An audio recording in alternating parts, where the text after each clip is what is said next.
là là là là. En tout cas, moi, je suis très émue ce soir. Je suis très heureuse parce que, en tout cas, beaucoup de personnes peuvent comprendre. Papa Coty, bonsoir. Bonsoir, Joyce. Oh, ça fait un bail. Je ne veux pas dire ma fille parce qu'on est sur un plateau. Bon, ça veut dire que ça a déjà été dit. Bon. Voilà. Oui. Mais Papa Coty, ici, on n'entre pas comme ça. Hein. Même si tu es le père, il y a le respect, mais c'est la loi. Il m'a dit tout à l'heure qu'il regardait souvent l'émission, donc il connaît. La loi, c'est la loi. Bon, attends. Super, Obama va poser la question, on verra. C'est comment? Mais on est là. Oh.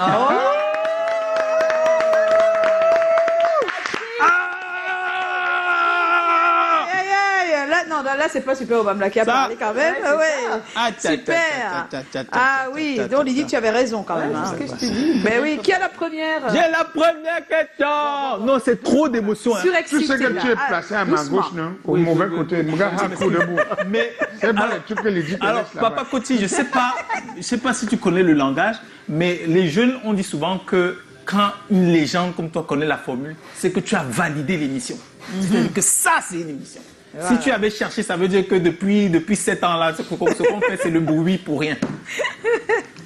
Je pouvais même chanter cette chanson. 5 ans déjà. Non, on va pas bon, alors je reste concentré sur la question. Voilà. Papa Coty, tu fais partie des icônes de ce pays. Ah ça. Pour la musique, tu es une légende. Et tu fais partie justement des personnalités qui ont marqué l'époque révélatrice de la musique camerounaise. Qu'est-ce que tu gardes de ces intenses moments? Beaucoup de souvenirs, beaucoup de choses. Vous savez, dans les années 70, il y avait une pléiade de musique étrangère qui envahissait le Cameroun. Nos aînés, les Nélé Youm, les Mouélé Guillaume, les Nkoti Augustin étaient déjà en train de s'essouffler, les Banda Manfred, et il fallait une relève. Et il est vrai que devant nous, il y avait l'orchestre Los Calvinos, les Missengo François, il y avait toujours l'orchestre Négostil, Nélé Youm Emmanuel, mais c'était des aînés très loin. Et il y avait les Camille Briand qui avaient une légère avance devant nous.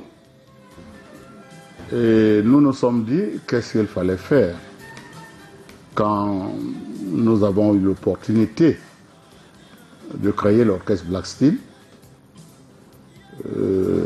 nous avons cherché comment on pouvait se battre pour relever le défi du Makossa dans tout le pays, pour que la musique étrangère, il y avait la musique zaïro-congolaise qui envahissait le Cameroun, il y avait la musique de James Brown, Otis Redding, Winston Pickett, ils étaient nombreux qui envahissaient le Cameroun et il n'y avait vraiment pas la musique camerounaise, même le Bikoutsi qui se bat actuellement très très fort.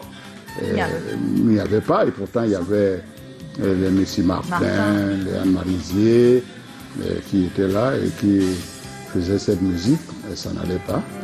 Il a fallu que des jeunes loups comme nous, à cette époque, nous avons créé l'orchestre Black Steel et on a fait un premier essai, comme le disait mon fils tout à l'heure, en sortant le 45 tour Black Steel, Françoise, par Sonodisque, qui avait été enregistré comme ça. Je vous raconte un peu l'histoire de cet enregistrement. On fait comme si on est autour du feu. Voilà. Cet enregistrement s'est passé comment? Toto Guillaume, qui est quelqu'un qui bouge beaucoup, avait écrit à Sonodisque en France et avait demandé l'enregistrement, que si Sonodisque pouvait nous enregistrer. On avait un orchestre et on avait beaucoup de disques créés par nous-mêmes. Et Sonodisque a répondu à Toto Guillaume en lui disant « Oui, faites un enregistrement, envoyez-nous 8 titres nous allons voir si on peut sortir un album avec vos œuvres. C'est ainsi que quand Totobion vient avec la lettre, il nous la présente. On dit que c'est une chance qu'on ne doit pas rater. On va trouver un ami qui s'appelait Basile, qui était un ami de Toto. Il avait un magnéto pour enregistrer. Et il a dit oui, je peux vous enregistrer. Il est venu dans notre bar. C'était à Mungo River, à l'époque à Bonabéry. Nous sommes entrés dans une chambre. Il a installé tout le matériel. Emile Kanga était là, moi les gens étaient là, Totobion était là, j'étais là. Malheureusement, le jour de l'enregistrement, le batteur nous a plaqués. Seigneur. Et son père, Ignawe Antoine, qui était le batteur, le premier batteur de l'orchestre Black Steel, a plaqué le jour de l'enregistrement. Totobion, on reste. Totobion prend le taxi, il traverse, il rentre chez lui. Il demande, il va voir sa maman. Mais et son père, où nous l'attendons depuis. Sa maman qui lui dit, non, j'ai vu Essombe sortir ici ce matin, tôt le matin avec un sac en main, il est parti, je ne sais pas là où il est parti. Alors il est parti en aventure, passé par le Nigeria pour aller en France. Totobion revient, il dit merde. Comment on va faire? Qu'est-ce qu'on va faire maintenant là? Essombe est parti. Il est parti, il est allé par le Nigeria. Alors, on est là, moi, les gens qui disent, mais, il dit à Toto, mais, Desto, souvent, quand Essombe n'est pas là, il s'amuse à jouer à la batterie. C'est lui qui accompagne quand Essombe est fatigué, il prend la batterie souvent en chantant. Il dit, mais, Toto dit, mais essaye. Alors. Essaye de le faire, on ne peut pas rater cette occasion. Voilà. C'est là où je réfléchis, je dis, bon, je vais essayer. Maintenant, on essaie d'arranger les micro-perfs qu'on tend là, et je me mets devant la batterie, je prends les baguettes et on essaie de faire quelques essais, tout de suite, on dit oui, ça peut aller. Ça peut aller. Et on enregistre, on commence à enregistrer. Une fois, on rate, deux fois, on... À force de reprendre. Alors, on attrape la purée le feeling et ça marche. Parce qu'à cette époque, c'était le direct. C'est le direct, oui, mais il faut recommencer à zéro. Et après, donc c'est là où on a enregistré Françoise, j'étais à la batterie en chantant, Totobion était à la guitare solo, moi les gens à la guitare rythmique, Emile Kanga à la guitare basse. Et là, on a sorti 8 chansons, qu'on a envoyées en France par bande à Sonodisc. Et là-bas, Sonodisc a choisi. Nous, on attendait un 33 tours, mais finalement, c'est un 45 tours qui nous arrive. Ils ont choisi 2 titres. Oui. Françoise, qui est la composition de Totobion, et Ndoto, qui est la composition de Côté François. Que vous êtes. Voilà, que je suis. C'est comme ça que ce disque à la radio, dans toutes les radios CRTV du Cameroun, c'est puisque c'est ça qu'on avait à l'époque. Et boum, ça a été le début, le début du succès. Le début de la carrière et du succès des Black Steel. C'est comme ça que c'est parti. Et à l'époque, vous devez avoir quel âge comme ça, papa? J'étais, normalement, ma carrière professionnelle a commencé à 20 ans. Et c'était à 21 ans. 21 ans. 21 ans, ouais. Est-ce que les enfants de 21 ans nous écoutent? Sûrement, ils nous écoutent. Non, il faudrait qu'ils nous écoutent. Qu'est-ce que tu as envie de dire? Non, j'ai envie de dire aux enfants, parce que beaucoup sont encore chez les parents, ils grondent encore le père et la mère, en disant que tu crois que je vais faire comment pour tel truc. Donc, c'est pour qu'ils comprennent comment vous vous êtes déjà autogéré à 21 ans et ce n'était pas la blague. 21, 22 ans. Oui, c'est ça. Ben oui. Voilà. Alors, Callaghan, tu as la deuxième question. Oui, j'ai la deuxième question. Je suis un dia rassasié. Parce que les belles histoires comme ça. Il en a l'appel, hein. Ça, bon, ce que je voudrais savoir, c'est que comment as-tu façonné ta place dans ce groupe mythique, voilà, qui porte ton empreinte, le Black Steel? Disons que je peux dire je suis le créateur, l'initiateur principal du groupe Black Steel. Parce que quand je m'installe à Douala, j'étais dans un bar, une vente emportée. Je vendais de la bière. C'est une sœur du village qui m'avait amené chez un de ses amis parce qu'il n'y avait plus de moyens pour aller à l'école. Voilà, tu es devenu barman là-bas. Je suis allé à Bali, là où se trouve actuellement l'immeuble Hogmanay, à Bali. Et je vendais. Et un jour, j'apprends que M. Cotier Augustin, un homonyme à moi, était en train d'ouvrir un bar à Dedo. La famille Bar de Dedo, c'était famille Bar de Dedo. À l'époque, c'est la rue de la Joie. Il y a eu Jim Picon, il y a eu beaucoup de transformations. Aujourd'hui, ça devient peut-être un hôtel. Donc, j'apprends qu'il est en train d'ouvrir un bar avec un orchestre. Je dis, ah bon. Donc, il faut que je sais, puisque avant que je ne vienne à Douala, je jouais déjà au village. J'avais créé un orchestre au village. On avait 2 orchestres. Il y avait un à Kaké, avec les jeunes de Kaké, Nkwane Robert qui vit encore et qui chante encore très bien, Kamé Félix, Mateke Richard, Mateke Benjamin et d'autres. Et à Souza, j'avais un autre orchestre qui s'appelait Franco Jazz. Celui de Kaké s'appelait Paris Jazz. Paris Jazz. Donc, en fait, tu es un rassembleur. De temps en temps, on allait animer des soirées, les funérailles. On jouait, on nous donnait un franc symbolique avec des gâteaux, avec une bouteille de harty, ainsi de suite. Et deux fois les dimanches, le 11 février, j'allais à l'école avec l'orchestre pour animer la fête de la jeunesse.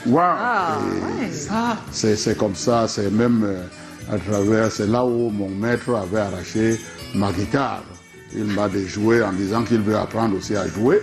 Mais quelques jours plus tard, je reviens vers lui. Il me dit, prends une pièce d'argent, va la jeter au pont sur le bourré, si tu vas encore la retrouver. Bon, j'ai compris. Si ce maître-là pouvait encore vivre et voir ce que la surprise, est-ce que un jour, je suis aidé à lui, il n'était plus maître. Voilà. Il était devenu agent de poste de télécommunications. Oui. Alors j'avais un spectacle à la maison du parti des DA. Il était dans la salle. Il a appris qu'un côté François avait un spectacle, il est venu. Et pendant que je chante, je vois quelqu'un qui monte sur la scène. Il vient me gratifier d'un billet de 1000 francs. Je regarde, je dis, mais c'est mon maître. Je dis au public, applaudissez pour mon maître du cours moyen de M. Kolo David. Et tout le public applaudit. Maintenant, à la fin du spectacle, pendant que j'étais dans les vestiaires, on me dit qu'il y a quelqu'un qui veut me voir. Je dis, c'est qui? Le monsieur qui a donné 1000 francs et que vous avez demandé d'applaudir là. Et quand le maître entre, il vient se mettre à genoux devant moi pour me dire vraiment, François, excuse-moi, je ne sais, vraiment, excuse-moi. Je lui dis non, monsieur David, vous avez voulu que je devienne quelqu'un à travers l'école. Mais l'homme propose, Dieu dispose. Moi, le destin, c'était dans la musique. Vous n'avez rien fait de mal. C'est une très belle histoire. Oh là là. Je t'ai dit qu'il en a à l'appel des histoires. C'est normal. Ça me touche. L'orchestre Black Steel, pendant que je jouais avec Augustin, il y avait Jackson Berry, qui était là à cette époque, le feu Jackson Berry, qui a son âme, et d'autres musiciens. On a joué pendant un moment dans ce groupe et le groupe s'est disloqué. Et je suis allé à Davumba, j'ai trouvé un orchestre qui jouait, le bar de Papa Totorican de Félix. Je suis arrivé là-bas, j'ai chanté. Pendant que je chantais, j'ai demandé le micro. Pendant que je chantais, je vois, il sort du comptoir, il se place devant la porte, il regarde. Après, il demande à quelqu'un de l'envoyer, ce gars qui est en train de chanter. Après, à la fin, quand il va finir de chanter, qu'il vienne me voir. Et c'est là où, à la fin, je vais le voir, il me demande, toi tu joues où? Pourquoi tu chantes quelque part? Je lui dis non. Je chantais dans un groupe là, et le groupe s'est disloqué, donc je suis comme ça en train de me balader. Il dit non, mais reste ici, tu ne peux pas rester ici, jouer avec ces gars qui sont là. Je lui dis, je peux rester, mais les gars là ne sont pas très très forts. Bon, il a dit bon, je reste quand même. Voilà. Pendant que je reste, un soir, moi, les gens arrivent, ils demandent à jouer à la guitare d'accompagnement. On lui donne la guitare et je lui demande s'il connaît jouer certaines chansons qui étaient en vogue à l'époque, les chansons de Nelly Youm, les chansons de Los Calvinos, les Lucengo et autres. Il dit oui. Et il attaque et je chante, je joue avec lui plus de 5 chansons. Et c'était impeccable sa guitare. Et c'est là où j'ai demandé, tu es quelque part, tu joues quelque part. Il dit non. Je demande au patron de le garder. Et celui qui jouait là, il a compris que c'était pas son niveau. C'était pas son niveau. C'est ça. Donc, quand moi les gens sont restés, un soir il me dit, j'ai dans mon quartier un jeune garçon qui joue à la guitare solo, il joue très bien, c'est un jeune, c'est un élève au collège de la Salle, mais de temps en temps il joue des matinées des jeunes. Est-ce que je peux l'amener? Je lui dis oui, je viens avec lui. Alors il amène le jeune garçon le soir qui vient, il prend la guitare solo, il joue, il fait solo très bien. Et je lui demande la même chose, je dis oui, il peut rester, mais trop compliqué parce qu'il aimait beaucoup les matinées des jeunes dans les cabarets et autres. Bon, pour qu'il s'adapte, c'était difficile parce qu'il ne voulait pas rester avec. Il aimait les minigas. Mais comme ce que Dieu a décidé, personne ne peut changer. Il est resté et c'était Toto Guillaume. Voilà. Donc, Toto Guillaume, à son tour, est venu avec les Sombé Ignawe Antoine, le batteur. Et un soir, Émile Kangé venait se balader, il a trouvé l'orchestre, il a demandé à jouer à la guitare basse. Et c'était fantastique. Et à chaque moment où les gars, les autres qui étaient là voyaient un musicien venir, tout de suite. Et c'est là où le groupe s'est fabriqué. Voilà. Les Black Steel. Quelle belle histoire. Mais le nom, les Black Steel alors? Le nom des Black Steel, c'est après quelques temps, parce que quand on s'est réunis comme ça, on s'est retrouvés ensemble, il n'y avait pas encore le nom Black Steel. Mais un jour, le père Toto, qui avait le bar, il s'appelait Toto Ikande Félix, il nous réunit, il dit maintenant, il faut que je vous fasse une tenue. Alors, parce qu'il était devenu notre manager. Ah oui, il cherchait les mariages qu'on animait un peu partout. Il nous a fait coudre la première tenue qu'on a sur la pochette, de Françoise. Wow. C'était ça. Et là, on dit, bon, je veux créer le groupe, le nom, il faut un nom. Voilà. Et là, chacun donnait son nom. Moi, j'avais donné... j'avais donné un nom là. Un nom, oui. Il faut se rappeler du nom, Toto Guillaume a avancé Black Steel. Ah. Oui. C'est là où tout le monde a adhéré. Très belle histoire en tout cas. Wow. Comment se composaient les titres des Black Steel à l'époque? Comment ça se passait? Ça s'organisait comment? Disons que chacun de son côté composait ses chansons. Nous avons d'abord eu quelques difficultés parce qu'il faut le reconnaître, quand on jouait dans les bars, on interprétait beaucoup les chansons des autres artistes chanteurs qui étaient déjà en vogue à l'époque, parce que l'orchestre Los Calvinos avait des avances sur nous, Negro Style avait des avances et ce sont leurs œuvres qu'on interprétait beaucoup. Et il y avait déjà un peu de chantage où les gens disaient voilà, vous aimez ces gars-là, jamais, ce sont les œuvres des autres. Des autres qu'ils chantent. C'est là où on s'est décidé. À faire vos propres œuvres. On a dit à chacun que chacun compose. Et on a commencé à composer. Chacun composait de son côté et venait aux répétitions. On se retrouve. Chacun présente sa chanson. Et chacun essaye de jouer le titre. On fait des arrangements ensemble. Toto Guillaume était quand même plus avancé. avancé, donner des idées un peu plus avancées que nous tous. Et c'est comme ça que les choses se passaient. Et quand il fallait enregistrer, on entre dans un studio Et voilà. où on appelle Disco Cousin qui venait. Ah oui, Feu Disco Cousin. On était déjà habitué avec lui. Voilà, Donc, voilà. il nous arrivait de répéter quand on n'a pas du matériel ou jouer pendant un moment. On se réunit dans il y avait ici à Aqua une menuiserie, Memocam, qui était la menuiserie de l'oncle de Feu Moué les gens. On entrait là-bas, on s'asseyait, on avait la liberté d'y accéder. On s'assied là, on commence à répéter. Emile, quand il venait à guerre, une guitare sèche, il utilisait la guitare basse avec ça, Toto Guillaume, une guitare sèche, Moué les gens, une guitare sèche. Et quand l'Obéi est arrivé comme batteur, il venait avec les baguettes et il tapait sur la table. Sur le bois. Et moi, je chantais, je criais. C'est bon. Voilà. Mais oui. Lydie? On a travaillé. Donc Papa Nkoti, le groupe Black Steel a fini par se disloquer, mais avant ça, comment est-ce que vous avez fait pour résister aux humeurs des uns et des autres, les difficultés que vous traversiez, les problèmes de leadership et tout ça? Comment vous arrivez à régler ça à l'époque? Vous savez qu'il n'y a aucun groupe dans le monde où il n'y a pas de problème de leadership. Beaucoup de groupes se sont disloqués. C'est ça, c'est souvent ça le groupe. Par rapport à ça, et vous aussi, vous voyez l'orchestre OK Jazz. Ce ne sont pas les musiciens qui ont commencé au premier bien sûr. Groupe qui sont restés jusqu'au départ de Franco. Docteur Nico avait également son groupe. Même les Beatles, tout ça. C'est partout. Donc ce phénomène, ce phénomène de leadership, c'est partout.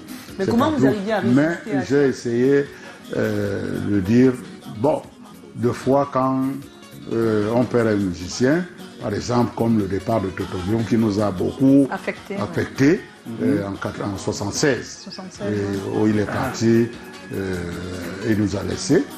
Bon, on était vraiment touchés, vraiment affectés, mais on a tenu bon, on a essayé de tout faire pour que ça ne puisse pas paralyser l'orchestre. Et là, on a recruté un autre jeune garçon, Moni Muller, qui est devenu à la guitare solo à la place de Toto Guillaume. Et on a continué avec lui, et c'est avec lui qu'on est parti en France en 78 pour enregistrer les Black Steel à Paris, avec tout ce que cela comporte, mais en restant lié à Toto Guillaume, parce qu'il était en studio avec nous. Il a donné beaucoup de conseils en studio. Il a même joué un peu avec nous dans ses enregistrements. Donc, le départ d'Emile Kangé aussi en 79, après notre retour en France, ce n'était pas vraiment le problème de leadership. C'était pas trop ça. C'était chacun avait envie un de ses frères a ouvert un bar, Mon Maningoba, où il a demandé que Emile Kangé vienne jouer, s'installer avec. Il voulait même que je sois là et moi, j'ai refusé, j'ai dit je suis à Mermoz, j'y reste, je ne peux pas bouger comme ça. Donc c'est là où Emile Kangé est parti au Mont Maningoba. Il a amené avec lui Moni Muller et j'ai recruté d'autres guitaristes. Donc c'est comme ça que je ne me suis jamais découragé. Oui, mais d'ailleurs je rappelle Jess, qu'en 2011 vous avez reformé le groupe. J'ai eu l'occasion de collaborer avec vous le temps de spectacle. Et est-ce que vous avez quelque chose en prévision peut-être pour les... Non pour le moment... en 2011, j'étais déjà en train j'étais à la mairie. Oui, c'est ça, la tête était là-bas. J'avais cette idée, mais on avait d'abord en 93. Oui, en 93, il y a même un titre avec Nadia et Wandé. Oui, j'ai refait le groupe Black Steel. Et Emile Kangé est revenu, Moni Muller est revenu, tout le monde est revenu. Et en dehors de Toto Guillaume, c'est là où on a recruté Nadia et Wandé qui a fait un titre qui a marché aussi. Une jeune fille née en 72 au moment où on créait le Black Steel. C'est incroyable. Alors, Papa Coty, qu'est-ce que tu pourrais regretter de cette époque glorieuse? Qu'est-ce qui est encore ton petit regret? Il y a toujours des petits... Nous, on aime tous les secrets ici. Mon regret est que si le Black Steel restait toujours soudé oui. jusqu'à aujourd'hui, ce serait un très très grand groupe. Ça serait toute une académie même. C'est vrai, peut-être une académie même. Il y aurait beaucoup de choses avec les intelligences dans ce domaine, comme les tutoriums, avec Emile Kangué, sa voix qui est vraiment... Parce que le duo Emile Kangué Nkoti François, il n'y en avait pas au Cameroun. C'est vrai. Jusqu'aujourd'hui, on ne retrouve pas c'est vrai. ce duo. Donc, c'est des choses que je regrette jusqu'aujourd'hui, mais on ne peut pas. On n'y peut rien. On n'y peut rien. Ça veut dire que même Emile Kangué, quand vous étiez ensemble, il faisait dans les arts. Oui, avant nous-mêmes, avant qu'on ne soit ensemble, il était déjà dans ces... J'espère que pour le partage d'argent... Emile Kangué, c'était un touche-à-tout. On s'entendait beaucoup. J'espère qu'un jour, pour le partage d'argent, il n'avait jamais fait rien. Non, par rapport à ça, pour le partage d'argent, on était correct. Ben voilà. Chacun recevait la part qui lui revenait. C'est bien. Alors aujourd'hui, il y a une nouvelle ère de la musique camerounaise qui est lancée. Comment est-ce que Papa Coty entrevoit cette nouvelle ère? Est-ce qu'il pense que cette génération est forte? Ou alors, si elle est un peu faible, qu'est-ce qui lui manque? Non. Vous voulez parler de la musique urbaine? Oui. Parce que c'est elle qu'on entend partout, même hors du pays, en fait. Bon. Peut-être qu'est-ce qui leur manque? Peut-être chaque période a, vous savez, la mondialisation nous a tout amené. Donc, chaque période a ses artistes et ses genres. Oui, donc c'est comme ça. Mais moi, j'apprécie ceux qui chantent bien. Voilà. Et j'apprécie, je n'apprécie pas ceux qui ne chantent pas bien. Pas bien, voilà, exactement. Je ne peux pas me mettre ici à citer. Non, on ne demande pas de citer. Non, vous êtes un papa. Qu'est-ce que vous pouvez dire à ceux qui ne chantent pas très bien? Ce qui m'ennuie un peu est que la musique camerounaise, c'est-à-dire notre musique, c'est le makossa. Notre musique, c'est le bikotsi. Notre musique, c'est le bensikin. Notre musique, c'est le mangambo. Justement. Et nous avons plus de 200 tribus dans le pays. Et chaque tribu a un rythme traditionnel. Mais ils disent qu'ils utilisent ça. Nous devons les valoriser. Ils disent qu'ils utilisent ça dans cette musique-là. Je ne sais pas, je ne sais pas. On a eu sur le plateau un arrangeur de cette musique qui dit bien que, sincèrement, il utilise tout ce folklore. C'est juste qu'il y ajoute quelque chose autour.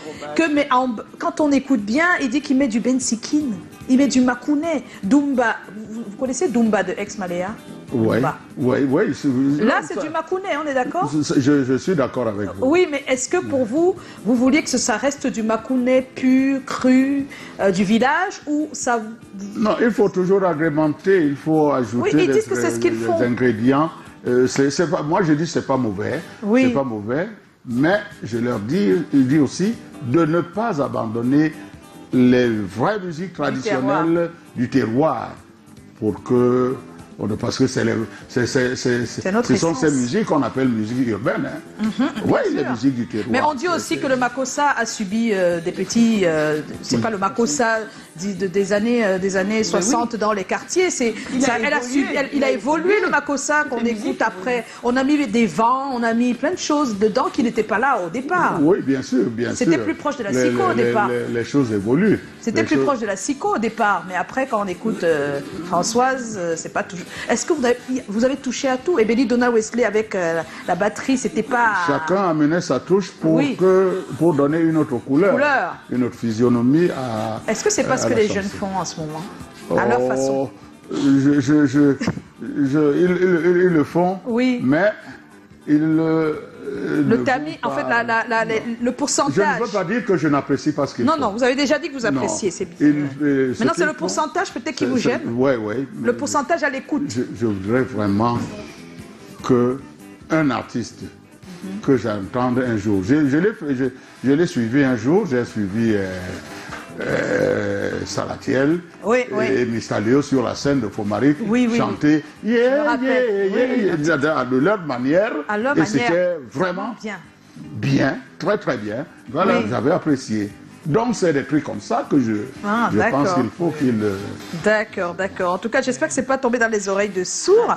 Alors, on va parler en ce moment maintenant de ce grand concept qui a plus de 30 ans d'âge, c'est Fomaric.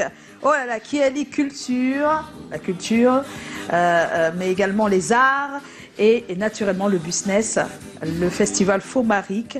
Toujours là malgré tout. Pluie, pas pluie, orage, ça ne va pas, mais Fomaric reste. Covid, pas Covid. Covid, pas Covid, c'est là, on ne sait pas comment il fait, Papa Coty. Il est l'un des rares privés, de manière personnelle, qui arrive à tenir avec un concept aussi fort. Et Martino Ngalet, qui est toujours naturellement à ses côtés et avec nous aussi ce soir. Papa Coty, on aimerait, avant que Martino Ngalet dise quelque chose, bonsoir Martino, on aimerait sincèrement que tu nous dises quel est ton secret, parce que quand même, ça fait longtemps que ça dure. Et l'événementiel, c'est pas facile. Et pour avoir un événement dans ce pays, en tout cas, qui mette aussi long, c'est rare. Vous savez, quand vous décidez de faire quelque chose, ne mettez pas en avant l'argent, la richesse. Quand vous décidez de faire un concept comme celui-là, dites que il y a beaucoup de personnes qui ont créé d'autres événements semblables à Fomaric. Oui. Et ils ont vu qu'il n'y avait pas assez de bénéfices comme ils le souhaiteraient. Ils ont laissé tomber. Donc, c'est la volonté. Il faut avoir la volonté et la foi. Pour chaque chose que vous voulez faire, il faut avoir d'abord la volonté et la foi. Demandez toutes les forces à l'Éternel, qui est notre Dieu, mettre tout entre ses mains. Si je regardais vraiment le problème d'argent, c'est que Fomaric n'existerait plus. Parce que si je vous dis combien il me reste souvent à la fin d'une édition, vous allez vous demander, mais est-ce que c'est vrai ce qu'il dit? Mais beaucoup de gens savent que je suis trop riche à travers Fomaric. Mais je ne veux pas dire aussi que je suis pauvre. Non, ce serait... Dieu va se fâcher. Dieu peut se fâcher. Hein, voilà. Donc, tu n'es pas pauvre. Donc, ne nous enlève pas derrière toi tout à l'heure, papa. Donc, tu es toujours là.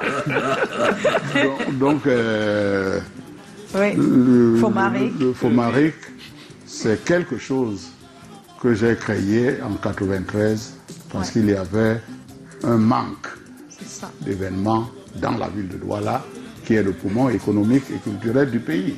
À cette époque, il y avait des semaines culturelles à l'ouest.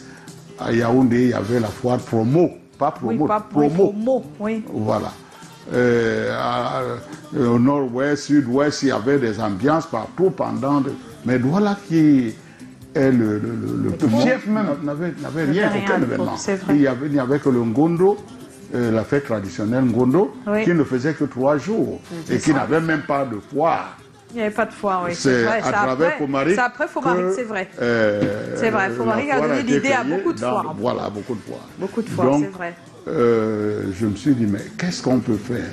Il faut créer un événement. J'ai vu le site du marché Sandaga. Oui, à l'époque, c'était là. Où le délégué du gouvernement, Dibita Pokosi Doumbé, qui avait construit ce site du marché Sandaga pour les sauveteurs, et les sauveteurs boudaient le site. Oui, ils boudaient le site, ils disaient qu'on va faire quoi là-bas, les gens ne viendront pas nous suivre là-bas, ainsi de suite. Alors, je suis allé voir Pokosi Doumbé, d'abord Francis King, qui était le délégué de la culture, d'information et culture à l'époque, paix à son âme. Et nous sommes allés chez le délégué du gouvernement, on lui a proposé, on lui a fait part de... Et il a accepté, et c'est là où je suis allé au village, j'ai pris mes frères et sœurs avec des machettes, des roues, ils sont venus là, ils ont tout nettoyé. C'était devenu propre, et j'ai créé la première édition de Fomaric. C'était d'abord une foire. Une foire, tout simple. Il n'y avait pas de nom. Le nom Fomaric n'était pas encore. Je pense que tu connais l'histoire, puisque c'est elle qui était... voilà. Dans la communication. Oui, c'est la première. C'est la première gombiste. Ah oui, moi je suis gombiste, je ne sais pas. C'est une gombiste là. Martino Ngalet, bonsoir. Vous avez jamais dit ça? Martino Ngalet, bonsoir. Bonsoir. Papa Coty nous a dit dans les coulisses que tu es sa doublure. Ouais, je sais. c'est une grosse responsabilité, en même temps une marque de reconnaissance. Et je suis très content d'ailleurs d'être sous les ailes d'un monument, d'un papa comme celui-là, d'une bibliothèque même, d'une bibliothèque comme Papa Nkoti. Oui. Je suis très honoré, je suis très content. Tu apprends beaucoup, n'est-ce pas? De faire partie de ceux avec qui il va fêter ses 50 ans sur le plateau. Ouais, oui, parce que les 50 ans se préparent et c'est aussi pour ça que tu es là. Oui. Nous, on attend la fête. Hein. Ah On oui, sera bien tous là. Hein. On attend la fête. Dans tous les cas, Fomaric, on a dit, ça commence le 3 et le 3 février et ça s'achève le 8 mars. Ça va être un grand moment. Est-ce qu'il y a un message que Papa Koti veut faire passer à propos de la foire Fomaric? Pour la foire Fomaric, pas encore pour les 50 ans. Puisque les 50 ans, c'est à l'intérieur en fait. Hein, en même temps, donc, pour la foire Fomaric, j'invite toutes les entreprises, PME, tout, les entrepreneurs aussi, les jeunes entrepreneurs. De venir massivement, parce que nous devons relancer notre économie, vous savez, avec notre Covid là, qui a essayé de tout paralyser. Tout écraser, bon, nous ne devons pas toujours rester meurtris. C'est ça. Nous devons être gais. Il faut leur parler directement là. Oui. Donc je leur dis de venir nombreux, massivement, s'inscrire, les retardataires qu'ils viennent s'inscrire, et le public de Fomaric, selon des distanciations, nous allons nous arranger pour qu'il y ait le respect des barrières que le gouvernement a édictées pour que Fomaric, la 28e édition, soit une autre grande édition. Quand on dit ça, et pour les 50 ans, donc Fomaric à mon âge. Moi, on dit rien aussi. 50 ans, mais il ne faut pas parler. Mais entre-temps, je vais jouer les communicateurs. Pour les 50 ans, je pense qu'il y a un livre qui raconte l'histoire de ce monument qui sera mis en exposition et qui sera vendu. Et entre-temps, il y aura aussi le coffret qui contient les DVD vidéo et audio en même temps. C'est 2 volumes. Hein. Et donc, il y aura 2 grands spectacles en vue. Le premier spectacle, le 19 au Mont Fébé, sans publicité aucune, à Yaoundé. Et le deuxième grand spectacle à Douala, à la salle de banquet. Le 19 quoi, il faut être le 19 précis. février. Février. Et le 26, le deuxième spectacle à la salle de banquet de la falaise de Bonanjo. Voilà. Diamond, et la salle enfin, Diamond, le 27, on va chuter à la Fomaric pour faire la fête avec tout le monde aussi. Avec tout le monde. Tout à fait. 50 ans. Ce sera du lourd. On a de la chance en tout cas. On n'a rien dit sur le livre. Mais ce qu'il vient de dire. Non, mais il faut dire encore quelque chose en plus, non, Papa Koti, au sujet du livre. Non, mais nous, on a parcouru avec Joe, là. Il y a tous les secrets dedans. Il y a beaucoup de secrets dedans. Si je commence à tout dire ici, on ne va pas s'en sortir. Il faut acheter le livre. Papa Koti ne parle plus. Non, il faut acheter le livre. Les gens achètent le livre pour découvrir Joe, ce qu'il y a avec mais c'est quand même important de dire que c'est une autobiographie. Oui, c'est une autobiographie qu'on a eu aujourd'hui. Voilà, sont contenus dans ce livre-là et qui Ben voilà, par exemple. Mieux expliqué même. Mieux expliqué. Voilà. Ben, Papa Koti, tu restes avec nous jusqu'à la fin de l'émission. Nous, on a toujours un thème. Hein. Il va te déranger un peu ce thème-là, mais tu vas nous répondre. Hein. Comme si tu... Oui, pourquoi pas. Alors, le thème est très simple, parce que les sages ont toujours des bons conseils, donc ils vont nous conseiller. Quelle attitude adopter si l'amant ou l'amante de votre conjoint ou conjointe vous informe par téléphone qu'il ou elle entretient une liaison avec votre conjoint ou votre conjointe. Hein, Papa Koti est là, c'est le père, il va nous donner des conseils. Parce que les jeunes aujourd'hui avec les couples, c'est pas facile. Et il y a Tommy qui va nous retrouver. Il est déjà en place. Tommy, tu viens? On se retrouve dans un instant.